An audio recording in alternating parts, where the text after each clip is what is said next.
Hello বন্ধুরা, কেমন আছো তোমরা সবাই? আমরা একটা নতুন মিনি ব্লগ নিয়ে চলে এসেছি। আজকে আমরা চলে এসেছি মুচিসার রাধাবল্লভ মন্দিরে। তো বন্ধুরা, তোমরা দেখতেই পাচ্ছ মন্দিরের গায়ে কত সুন্দর কারুকার্য করা আছে। আর মন্দিরের চারপাশে নানান রকম ফুলের গাছও আছে, যেগুলো আমাদের মন একদম কেড়ে নিয়েছে। তো আমরা তোমাদেরকে মন্দিরটা একটু ভালো করে দেখালাম। আমরা এখন সিঁড়ি দিয়ে উঠছি রাধা কৃষ্ণের মূর্তিটা দেখার জন্য। তো তোমরা দেখতেই পাচ্ছ।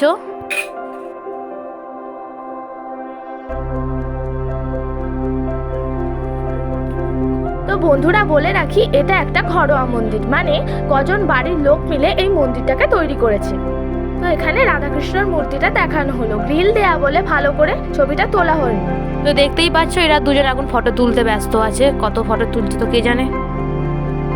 তো বন্ধুরা, এখানে আমাদের খুবই মজা করে দিনটা কাটলো। তো বন্ধুরা, এইখানে একটা দিদাকে তোমরা দেখতে পাচ্ছ। এই দিদাটাদেরই মন্দিরে আমরা উঠেছিলাম। এই দিদাটা কিন্তু খুবই ভালো মনের মানুষ ছিল। তো টাটা, কমেন্ট করে বলো মন্দিরটা কেমন লাগলো।